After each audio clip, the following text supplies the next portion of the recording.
자, 그러면 이제 그렇게 샘플링된 신호를 이와 같이 왼쪽에 이렇게 예, 그 파형이 계속 그 샘플링돼서 나타나죠. 그것이 이제 스펙트럼이 이렇게 원래 위치 그리고 그것의 샘플링 주파수 그거 2배, 3배, 4배 등등의 주파수로 옮겨간 그런 스펙트럼을 다시 이용을 해서 이제 원음을 찾아내고 싶으면 어떻게 하면 되느냐? 아까도 얘기했듯이 이제 요 스펙트럼만 남기고 나머지는 없애면 된다. 그러기 위해서 이러한 특성을 가지는 필터를 적용을 한다 하는 거죠. 예, 그 결과 또 밑으로 내려가 보면 이와 같이 이제 파형이 나타나는 걸 알 수 있어요. 여기에 보시면 이제 복원 필터를 통과시킨 출력은 되게 레벨이 낮아요. 아까도 얘기했지만 샘플링 된 거기 때문에 에너지가 낮죠. 그래서 원래 스펙트럼보다 되게 작게 나타나는 걸 볼 수 있습니다. 원래 스펙트럼은 저렇게 높게 나타나는데 이렇게 이거는 작게 나타나요. 그죠? 레벨이 쫙 낮아진 거예요.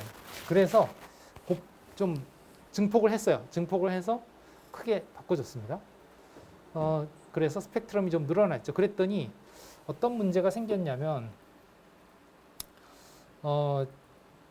이제 여기에서는 이렇게 필터링을 해서 이쪽에 스펙트럼이 없잖아요. 그죠? 근데 이거는 이런 게 나타나요. 이게 왜 그러냐면 이 필터가 높은 주파수를 완벽하게 차단을 하지는 못하기 때문에 여기 보시면 완전히 제로가 되는 게 아니고 어느 정도 이렇게 남아 있게 되죠. 그죠? 이만큼씩은 남아요. 네. 그렇기 때문에 그만큼이 남은 게 잔류된 게 이런 것들입니다. 이런 것들. 이것이 어느 정도 필터링은 됐으나 완벽하게 되지는 않고 한 이 정도씩 남아서 이렇게 남아 있는 거죠. 물리적으로 이걸 완벽하게 제거하는 게 불가능합니다. 현실적으로.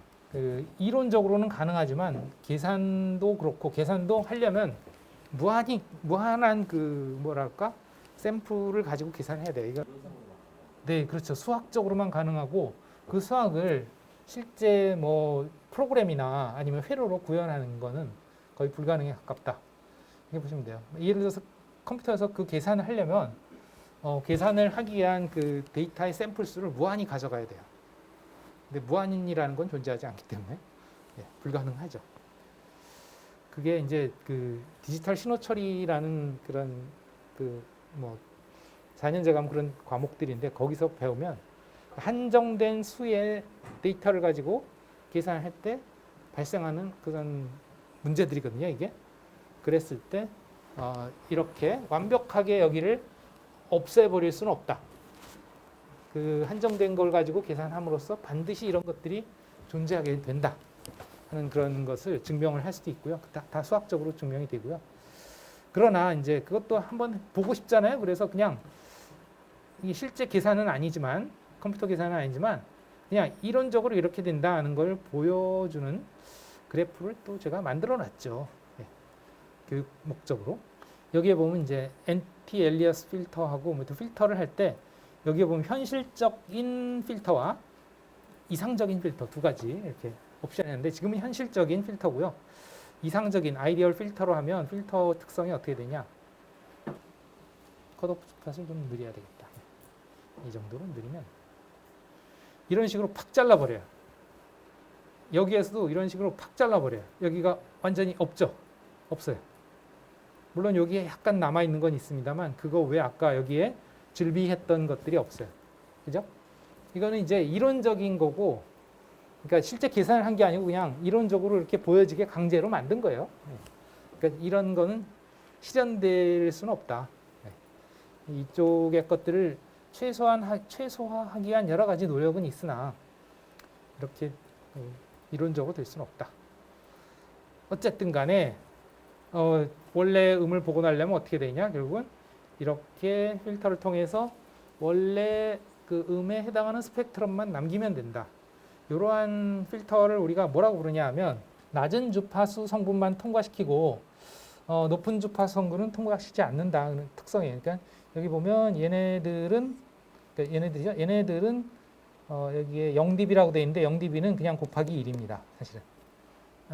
이제 그 나중에 여러분들이 그 값을 표현하는 방식의 일반적인 레벨 값과 데시벨이라는 그 표현 방식이 있는데 1에 해당하는 값이 0dB라는 값이에요. 그래서 1만큼 그냥 그대로 있는 그대로를 통과시키고 여기에는 보면 마이너스 100dB라고 되어 있는데 마이너스 100dB는 10의 마이너스 10승입니다. 그러니까 즉 10의 10승분의 1로 줄여버리는 거예요. 다. 이렇게 해서 완벽하게 이제 차단을 하는 것처럼 예, 가상으로 할 수 있다는 거죠. 가상으로. 예, 이론적인 거예요. 이건 실질적으로는 그렇게 할 수가 없다. 그래서 여러분들 혹시 DAC라는 거를 써본 학생 있나요? DAC 사서 음악 좋아하는 사람은 DAC라는 그 장비를 사서 물론 뭐 휴대폰에 그냥 여러분들 이어폰 연결해 쓰거나 아니면 요즘 다 무선이죠, 그죠? 혹시 유선 이어폰 쓰는 학생 있나요? 음악 좋아하는 사람은요, 특히 그 음에 민감한 사람은 네. 유선 이어폰 씁니다. 그래요? 유선을 주로 씁니다. 무선 잘 안 쓰고. 왜냐하면 무선은 그 왜곡이 많이 발생할 수 있기 때문에 유선을 쓰는데요. 요즘 나오는 휴대폰은 유선 이어폰이 이와 같이 USB 단자가 있어요. 그 USB 단자는 디지털이게 아날로그게 SSD 연결해서 여러분들 서버 구축하는데 쓰죠? 디지털이 아날로그요? 디지털이죠. 네. 디지털이에요. 이 이어폰에서 나오는 음의 출력은 아날로그예요? 디지털이야. 아날로그죠. 소리는. 그죠? 그럼 여기에 뭐가 들어있게? 디지털을 아날로그로 바꿔주는 변환기가 이 안에 들어가죠. 수신 측이죠. 송신 측이 아니고. 그 다음에 이것도 되는지 모르겠는데 여기에 마이크가 있단 말이에요. 마이크. 그럼 마이크가 있고 여기에 이걸 꽂으면 어떤 얘기예요? 여기서 말을 하면 아날로그가 해서 휴대폰으로 들어가는 거죠. 그러면 휴대폰의 마이크가 아니고 여기 있는 마이크로 소리가 들어가는 거예요. 그러려면 USB로 들어가려면 뭐가 있어야 돼요? 디지털이 있어야 되죠. 그죠? 네. 그럼 여기서는 뭐가 일어난다? 아날로그 투 디지털과 또 디지털 투 아날로그가 여기서 다 일어나죠. 아마 요 안에 회로가 들어있을 거예요. 요 USB 단자 같이 생긴 거 안에. 그래서 그런 것만 또 따로 파는 제품이 있습니다. 이렇게 생긴 건데요. 꼬다리 덱이라고 보통 얘기하는데요. 들어봤나요? 여기가 USB 단자고요. 여기는 그 아날로그 오디오 단자인데 어떤 단자냐면 옛날 유선 이어폰에서 볼 수 있던 단자입니다. 이렇게 생긴 거. 동그랗게 생겨가지고 뭐 3.5파이 단자라고도 하죠. 보통 이제 그 PC에 유선 이어폰 연결할 때 쓰는 그 단자. 요건 아날로그예요. 여기는 좌우 스테레오 입력이 되고요. 그 다음에 그라운드 있고 해서 3극짜리고요. 이 꼬다리 덱은 여기에 USB 디지털 그 다음에 요걸 꽂으면 아날로그를 들을 수 있죠. 네. 그러니까 요거랑 꽃이 비슷한 기능을 하는 거죠. 물론 꼬다리 덱은 보통 디지털로 바꿔주는, 즉 마이크를 입력을 받아서 디지털로 바꿔주는 기능은 아주 드뭅니다. 거의 없어요. 이것도 없어요. 이것도 헤드폰 자체가, 이어폰 자체가 마이크 기능이 없는 그냥 듣기만 할 수 있는, 즉 아날로그를 디지털로 바꿀 수는 없습니다. 이건. 어쨌든 그런 것들이 아날로그 투 디지털, 디지털 투 아날로그로 바꿔주는 그런 용도고, 이제 디지털을 아날로그로 바꾸는 과정의 최후의 과정에 이 부분이 일어난다. 이 부분이 일어난다 하는 건데, 즉 그 샘플링 된 것이 원래 그 디지털로 바뀐 것이 원래 다시 아날로그로 바뀌기 위해서 연속적인 신호로 바꾸려면 저렇게 로우 패스, 이렇게 낮은 주파수만 통과시키는 필터, 우리가 그런 필터를, 네, 말이 나왔으니까 하겠습니다만, 이런 필터를 로우 패스 필터다. 그러니까 낮은 주파수를 통과시키는 필터다. 이 로우 패스 필터를 반드시 거치게 돼 있는데, DA 컨버터 안에 이 꼬다리 덱도 그렇고, 덱이라는 게 DA 컨버터의 약자죠. 또는 이렇게 돼 있는 이어폰의 요 단자에도 그렇고 전부 다 그 안에는 로우 패스 필터가 들어가게 돼 있어요. 비연속적인 신호를 다시 연속적인 신호로 만들기 위해서 필터를 해주는데 그 필터의 특성에 따라서 음질이 달라질 수 있다.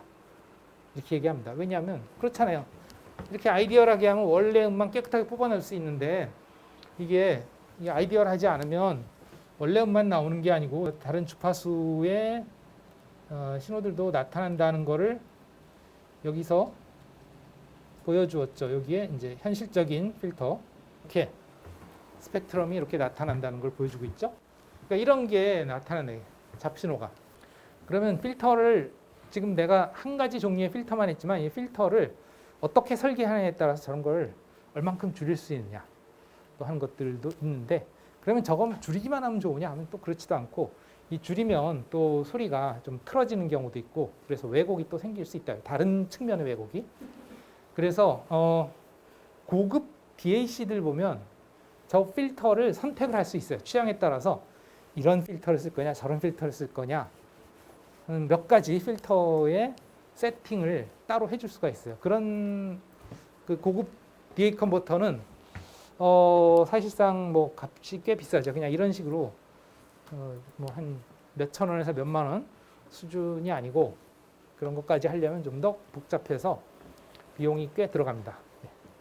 뭐 그런 거 좀 이거는 그건 아니지만 아예 전용으로 이렇게 장비로 나오는 것들도 있어요. AD 컨버터, DA 컨버터가 있어가지고 여기에 보시면 이제 아날로그 신호 입력하고 디지털로 뽑아내거나 아니면 디지털로 들어온 걸 아날로그로 뽑아내거나 뭐 헤드폰 단자로 들려주거나 뭐 그렇게 할 수 있는. 이거는 이제 보통 그 아마추어 레코딩을 한다든가 그런 용으로 많이 써요. 뭐 유튜브 방송이나 아니면 그 아마추어 음악 레코딩, 뭐 기타 같은 거 연주할 때 집에서 홈 레코딩 한다든가 이럴 때 많이 쓰는 그런 장비이기도 합니다.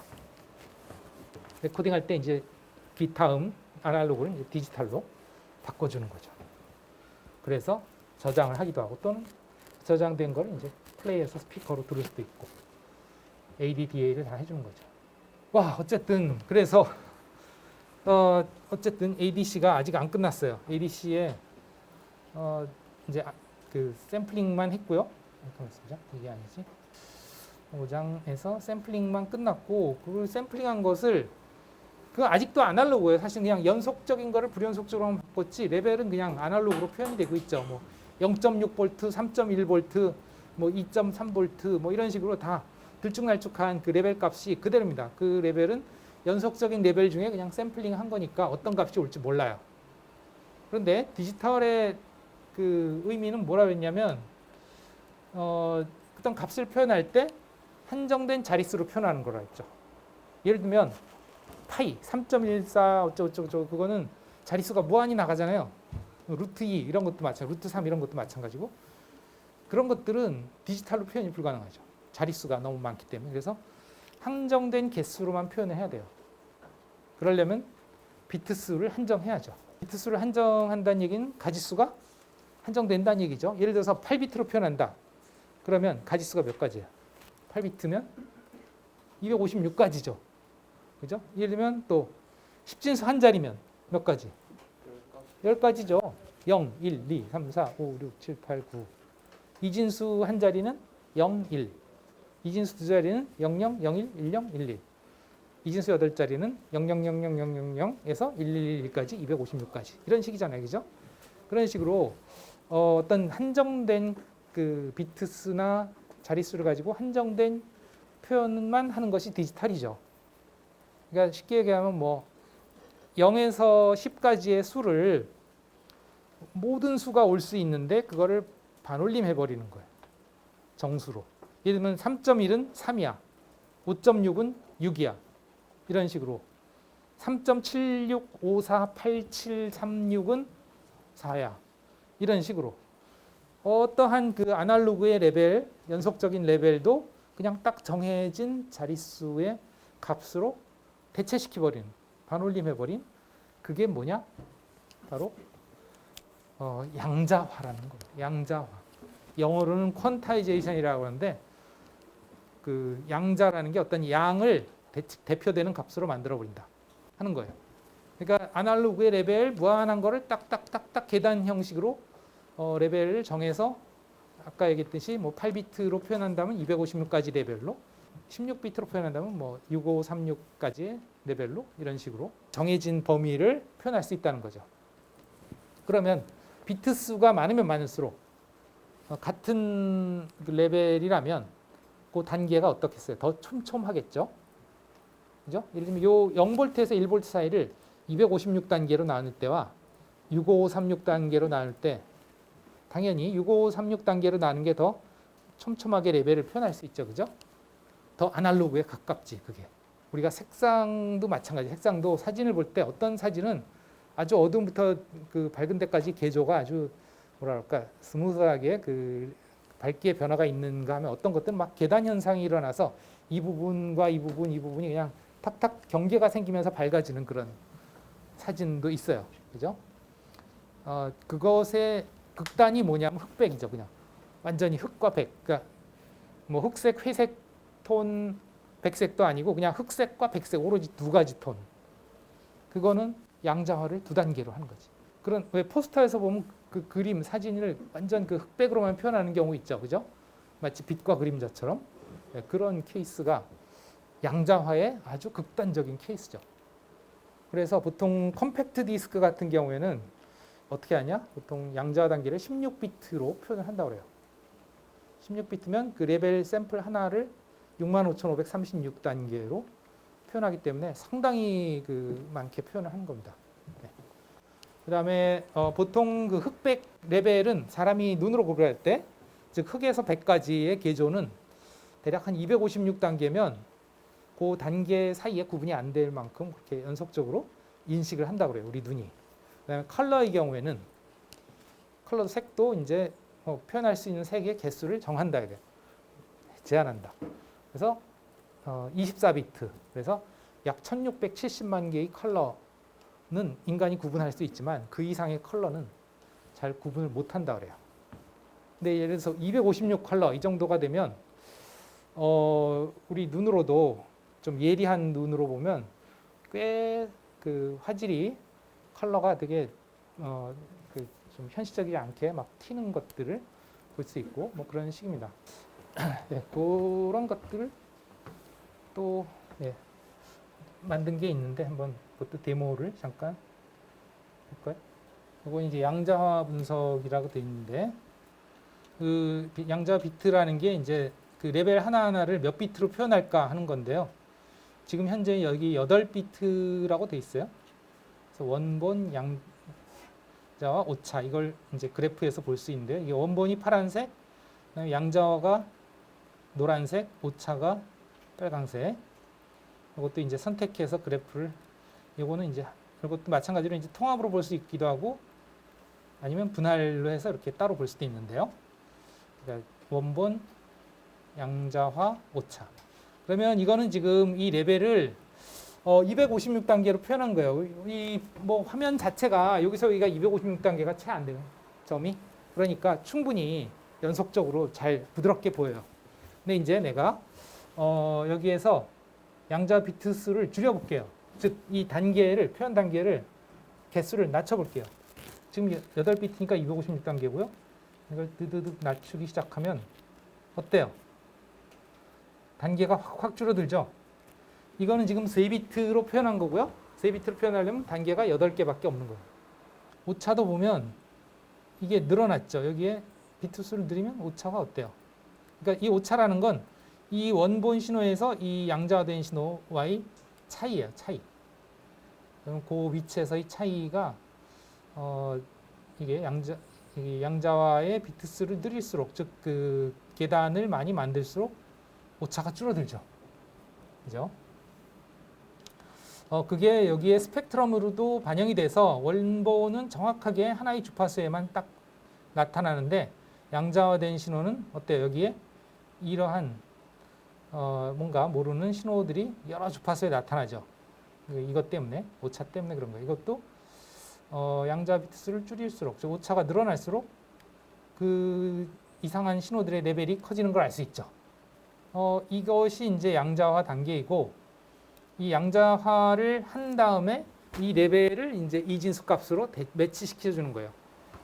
요거는 뭐 예를 들면 지금 이게 4비트거든요. 그러면 이게 요거는 0000, 0001, 0010, 0011, 0100, 0101, 뭐 0110, 뭐 이런 식으로 이진수 값으로 대체해 주는 거죠. 그렇게 되면 디지털이 되는 거예요. 각 샘플 하나에 대해서. 그게 아날로그 투 디지털 과정입니다. 디지털 투 아날로그 과정은 그 디지털 값을 다시 저렇게 레벨 값으로 바꾸고 연속적인 신호로 만들기 위해서 로우 패스 필터링을 하고 디지털이 아날로그로 되는 거죠. 그래서 오늘 AD와 DA에 대해서 어느 정도 개념과 그다음에 그 안에서 벌어지는 샘플링, 양자화, 그다음에 그 양자화된 것을 이진수로 매칭시켜주는 그걸 부호화다 그래요. 부호화. 레벨 값을 이진 부호로 만들어준 거죠. 그런 것들을 배웠습니다. 그래서 결국은 여러분들이 이제 그 뭐 이번 그 통신 시스템 과제에서 보시면 사인파, 톱니파, 뭐 사각파, 또 삼각파 이런 것들 또 임의 그 녹음된 신호 이런 것들의 파형과 스펙트럼을 관찰하는 그 과제가 있어요, 그죠? 거기에서 그 파일을 이제 저장해서 제출하라 그랬을 때 웨이브 파일로 저장해서 제출하라 했잖아요. 그게 바로 사실은 전부 다 샘플링해서 양자화되고 부화된 이진수로 저장이 되는 거죠. 당연히 디지털로. 이것도 물론 소리로도 들을 수 있습니다. 소리로 들으면 이제 어떤 소리를 들을 거냐 결정을 해서 예를 들면 양자화된 소리를 한번 들어보면 이렇게 양자화된 소리를 들어보면 우선 원본 사운드 안 들리네. 아니 그 위에 체크. 그러네. 여기 음속을 해놨네. 예. 뭐 별별 기능을 다 만들어놔서 내가 뭐가 있는지도 기억이 안 나요. 하도. 예. 예. 오케이. 이게 원본이에요. 양자화 소리 똑같죠. 이게 지금 근데 이거 약간 좀 이건 마우스 움직이는 데 따른 잡음인데요. 양자 비트를 낮춰볼게요.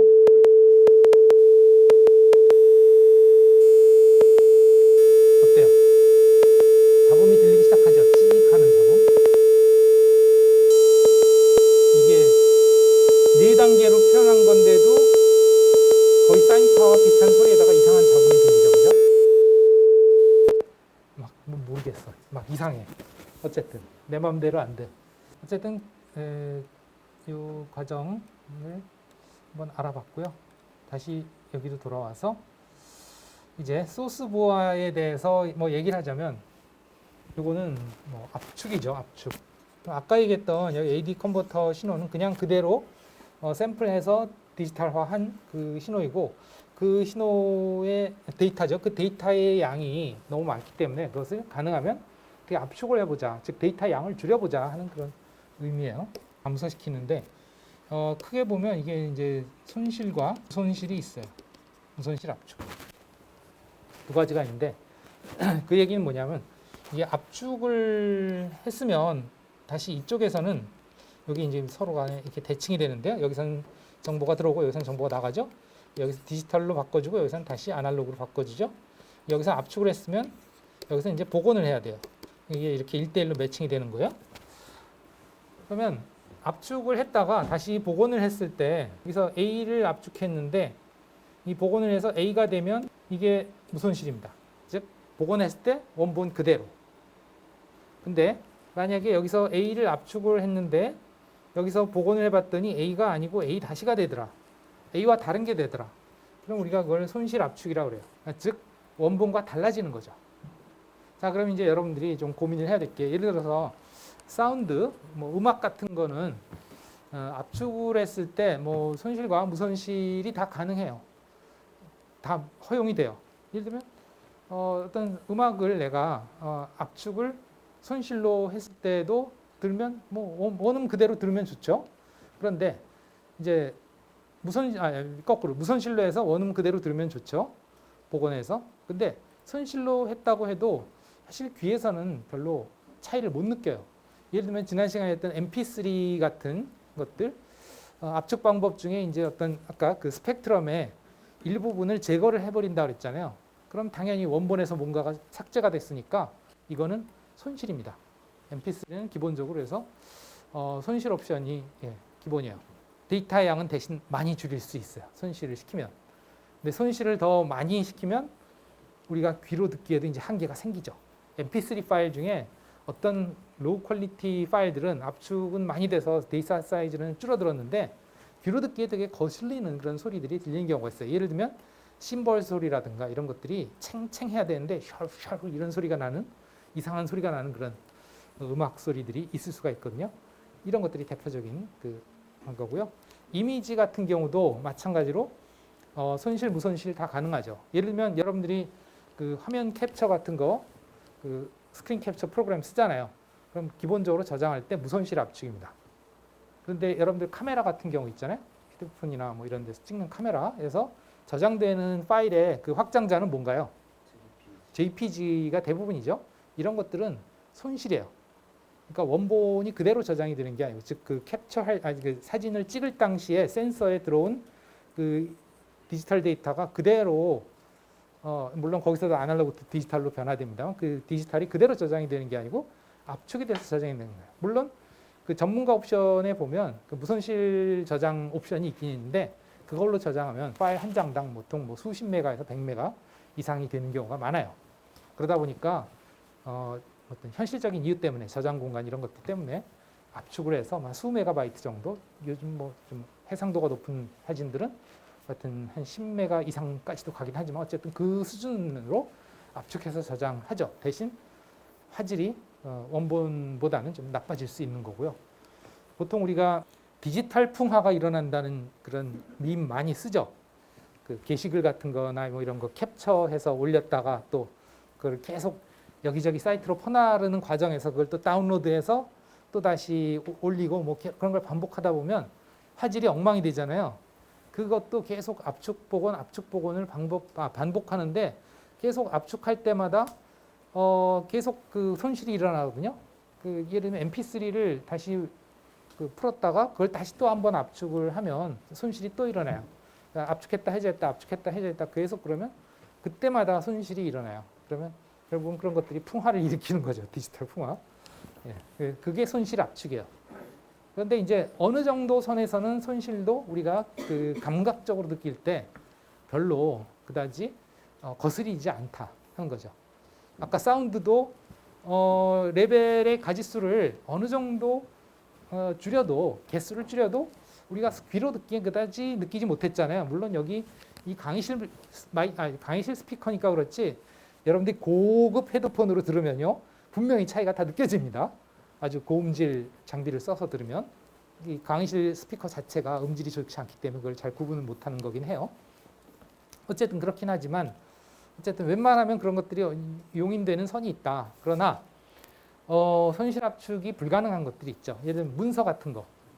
문서를 압축했는데 계약서를 압축을 했는데 계약서의 숫자가 바뀌었어. 이러면 되겠어요? 안 되겠어요? 안 되잖아요. 그런 것들은 반드시 어떻게 해야 된다? 무손실 압축을 해야 된다는 거죠. 네. 그런 식으로 어쨌든 그 용도에 따라서 소스 부호화의 그 방법이 달라질 수가 있겠다. 그러면 어떤 식으로 손실 압축이 어떤 방식으로 하냐, 무손실을 어떤 방식으로 하느냐에 대해서는 2학기 때 배운다. 한 겁니다. 7장 2학기. 사실 이것도 2학기인데 조금 구체적으로 달았어요. 왜냐하면 우리가 앞으로도 계속 좀 활용을 할 거기 때문에. 그 다음에 이제 뭐 암호화 잘 아시죠? 이것도 암호화 복원. 그 다음에 채널 보호와 채널 복호화라는 게 있는데 이건 뭐냐면 이제 송수신 과정에서 지난 시간에 얘기했듯이 A 지점에서 B 지점까지 전송을 하는 과정에 이제 여기에는 노이즈도 중간에 들어올 수가 있고 그다음에 이 선로 자체에서 왜곡이 생길 수도 있다 그랬죠, 그죠? 여러 가지 문제가 생길 수 있는데 그런 것들 때문에 결국은 이 여기서 X라는 신호를 전송을 했을 때 여기에 X가 전달되면 제일 좋겠지만 그렇지 않다. X 다시가 전달이 된다. 그랬죠? 왜곡된 또는 감쇄된 또 노이즈가 추가된 그런 신호가 들어오다 보니까 원음이나 아니면 원본 디지털 데이터를 정확하게 복원하기가 어려운 경우가 있다. 그럴 경우엔 이제 뭐가 일어나냐? 오류가 발생하죠. 에러라고 하는데 예를 들면 1을 전송했는데 그 1에 해당하는 신호가 전송되는 과정에서 왜곡이 되고 노이즈 타고 이래서 수신 측에서는 그걸 0으로 잘못 인식할 수 있다 이거. 그럼 이제 비트 에러가 나는 거지. 그러면 이제 파일의 내용이 바뀔 수 있는 거죠. 전송되는 것의 내용이. 그런 것들을 해결해 주는 게 이제 채널 보호예요. 그래서 이걸 뭐라 그러냐 이제 두 가지인데 오류를 정정하기 위한 그런 보호화 방식이 있고 오류를 검출하기 위한 보호화 방식이 있습니다. 그러니까 여기 채널 보호화에서 방식에 따라서 여기서 채널 보호화를 해서 전송을 해가지고 수신을 하는 과정에 여기서 왜곡이 생겼다면 이제 에러가 발생할 수 있는데 채널 복화와 보호화 복화를 통해서 여기서 발생한 오류가 다시 정정이 돼서 예를 들면 여기서 1을 전송했는데 여기 0으로 잘못 인식이 됐는데 그걸 다시 원래 1로 제대로 복원을 해주면 그거는 오류 정정 보호합니다. 이렇게 자동으로 알아서 정정해 주는 거. 그런데 이제 여기서 보냈는데 중간에 오류가 나서 도착했어요. 근데 1이 0이 됐어요. 이게 좀 이상하긴 한데 어쨌든 그러면 여기에서 오류가 이제 났느냐 하는 거는 알 수 있는데 오류가 발생한 게 뭐였는지는 모르는 경우가 있어요. 그런 경우엔 그래도 오류가 났다까지는 알려줄 수 있다는 거죠. 오류가 났다. 예를 들면 지금 1과 0은 레벨이 두 가지니까 그냥 1이 그 오류가 났다 하는 걸 알면 그게 0이다 하는 건 알 수 있는 건데 예를 들면 이게 디지털이 이제 1이 아니고 112를 보냈다고 그랬어요. 그러면 여기에 101이 도착했어요. 그럼 사실은 근데 이게 지금 원래 여기서 001을 보냈는지 그런데 이게 바뀐 건지 112를 보냈는데 101이 된 건지 이쪽에서는 알 수 있는 방법이 사실은 마땅치 않아요. 그러나 이것이 뭔지 모르지만 오류가 발생한 것 같다 하는 건 알 수가 있는 방법이 있는데요. 아주 간단한 예로요. 1101이라는 걸 보내고 싶은데요. 여기에다가 뒤에 한 비트를 더 붙여요. 어떻게 붙이냐면 여기에 있는 1의 개수가 전체적으로 짝수개가 되도록 만들어주는 숫자를 여기다 씁니다. 그럼 여기다 1을 써야 돼요? 0을 써야 돼요? 여기 있는 개수와 요거까지 합쳐서 1의 개수가 짝수개가 되게 하고 싶으면 여기다가 1을 써야 돼요? 0을 써야 돼요? 1, 2 개수 짝수개 0을 쓰면 1의 개수가 몇 개야? 홀수인데? 그러니까 뭘 써야 돼요? 1 써야 되죠? 그러니까 이 데이터를 보내고 싶으면 이렇게 해서 보내요. 그럼 받는 측에서 11011을 받았어요. 자, 그러면 이걸 보면 1의 개수가 짝수네. 그걸로 봐서 오류가 발생하지 않았을 것 같아. 이렇게 인식을 하는 거죠. 그런데 만약에 이걸 수신한 측에서 받을 때 이렇게 받았다고 치자 이거예요. 그럼 11001. 1의 개수가 홀수개죠. 그럼 이거는 보낼 때 당연히 짝수개로 보냈을 건데 중간에 어디서 잘못됐다는 뜻이지. 아, 오류가 발생했다 하는 건 알 수 있어요. 근데 어디서 발생했는지는 알 수가 있어요, 없어요? 모르죠. 그죠? 이게 0이었는데 1로 바뀐 건지 이게 0이었는데 1이었는데 0으로 바뀐 건지 알 수 없어요. 그러나 오류가 발생했다는 건 알 수 있죠. 이런 게 이제 오류 검출입니다. 그러면 아니 정정하는 게 좋지 뭐 검출해봐야 뭐 정정도 안 되는데 그 무슨 도움이 되느냐 이런 생각을 할 수 있죠. 근데 두 가지가 용도가 다릅니다. 예를 들면 컴팩트 디스크를 생각해 보세요. 컴팩트 디스크를 사서 잘 쓰다가 스크래치가 났어요. 스크래치가 나면 읽을 때 튀면서 오류가 날 수 있죠. 그러면 읽을 때 오류가 났을 때 그거를 고쳐줄 수 있다면 정정해 줄 수 있다면 큰 문제가 없죠. 검출만 해갖고는 아무 소용없어요. 아, 오류가 났습니다. 해봐야 소용이 없어요. 그럼 반드시 정정을 해줘야만 돼. 또 방송 같은 거 생각해 보세요. TV 방송을 보내는데 여기서 보냈어요. 근데 수신기에서 받아보니까 오류가 났어. 그럼 오류가 났으니 다시 보내줘. 그럴 수 있어요? 없어요? 없죠. 그 실시간으로 축구 화면이 나가는데 골이 나는 걸 봐야 되는데 오류가 나서 안 보이면 안 되잖아요. 그러니까 반드시 고쳐줘야 돼요. 그런데 인터넷에서 파일 전송하는 생각을 해보세요. 파일을 전송했는데 검사해보니까 오류가 났어. 그럼 어떻게 하면 돼요? 재전송하면 되죠. 대부분의 인터넷 전송은 그래서 실시간이 아닌 것들은 대부분 오류 검출만 합니다. 정정을 안 해요. 그러나 실시간으로 보내고 다시 그걸 피드백을 할 수 없는 방송은 TV에서 방송 다시 보내달라고 할 수가 없잖아. 방송국에다가. 그냥 실시간으로 지나가면 끝이니까. CD도 마찬가지로 오류가 난 것을 그때 오류가 났으니 고쳐줘 하고 뭐 제조사에다가 다시 환불해서 할 수가 없잖아요. 그죠? 내가 스크래치가 났는데 내가 주의를 잘못해서. 그런 두 가지의 그 용도가 다르다 이거지. 그러한 다양한 그 디지털 신호들의 처리가 가능한 게 정보통신이다. 아날로그로서는 이런 것들을 꿈도 꿀 수 없었다 하는 거죠. 과거에. 이렇게 해서 뭐 아날로그 투 디지털, 디지털 투 아날로그부터 소스 보아, 암호화는 별로 얘기 안 했어요. 이 암호화에 대해서는 여러분들이 뭐 보안이라든가 이런 과목에서 좀 공부했을 거라고 생각이 되고 채널 보아 얘기했고요. 이 이후는 다음 시간에 하도록 하겠습니다. 자, 여러분들 휴대폰에는 채널 부호가 오류 정정일까요? 아니면 오류 검출일까요? 그렇죠. 검출이 대부분입니다. 자, 마치겠습니다.